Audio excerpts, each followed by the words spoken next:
В Европе Duster второго поколения дебютировал еще в 2017-м, но до сих пор эти машины выпускали только в родной Румынии, под маркой Dacia для Евросоюза и под маркой Renault для Ближнего Востока, Африки и Украины. И вот когда на носу уже плановый рестайлинг, кроссовер добрался до Южной Америки. Локальную версию представили в Бразилии, где, собственно, и налажено производство кроссовера. Но при чем здесь Россия? Дело в том, что обновление Renault Duster в нашей стране, скорее всего, пройдет примерно по такому же сценарию, так как кроссовер первого поколения, до сих пор продающийся в России, изначально был почти копией заокеанского Duster. А пока что давайте рассмотрим, чем машина отличается как внешне, так и в техническом плане. В основе модели лежит прежняя платформа B0. При этом по сравнению с предшественником жесткость кузова на кручение выросла на 12,5%. В результате габариты не изменились, если не считать прибавку в длине на 5 см из-за выступов на переднем бампере.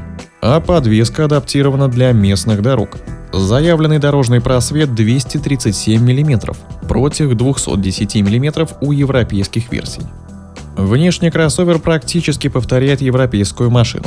Из особенностей иные вставки в бамперах. Машина на рекламных видео включает в себя дополнительный пакет Adventure. От обычных версий автомобиль отличается накладками на дверях и колесных арках, а также дополнительными прожекторами в бампере. В салоне бразильский кросс практически повторяет румынскую Dacia Duster. Исключение составляет медиасистема EasyLink с 8-дюймовым экраном, функциями Apple CarPlay и Android Auto. К слову, мультимедиа, как у нашего паркетника Renault Arcana. Первое время в Бразилии будут продавать только переднеприводные версии кроссовера с атмосферником 1,6 литров, который обзавелся штатной системой старт-стоп.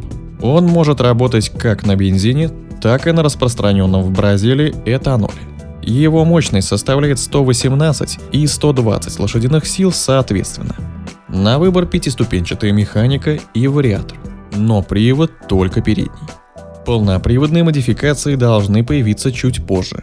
Ожидается, что такие кроссоверы будут комплектоваться 1,3-литровым турбомотором, известный нам по Аркане. Новый бразильский Duster в базовой комплектации имеет светодиодные дневные ходовые огни, 16-дюймовые колеса, 2 подушки безопасности, кондиционер, ESP, кресло водителя с регулировкой по высоте и аудиосистему. В топовой версии есть климат-контроль, 17-дюймовые легкосплавные колеса, кнопка запуска двигателя, система контроля слепых зон и даже камеры кругового обзора. Стоимость кроссовера составляет в Бразилии от 71 790 до 87 490 реалов, примерно от 1 миллиона 60 тысяч до 1 миллиона 300 тысяч рублей. Вернемся к планам Renault по модернизации российского Duster. Они могут быть скорректированы с учетом намерений АвтоВАЗа. Поэтому толком непонятно, как именно Волжский автомобильный завод собирается поступить с вернувшимся суббрендом Нива. Не исключено, что место второго Duster на нашем рынке займет как раз новое поколение Lada Niva на той же самой тележке. А как считаете вы, в России будет новый Duster? Или же новый кроссовер появится у нас в облике Нивы FL? А может быть и из модельного ряда Renault Duster пропадет? Пишите свое мнение в комментариях. Подписывайтесь на канал и будьте в курсе последних событий автоиндустрии.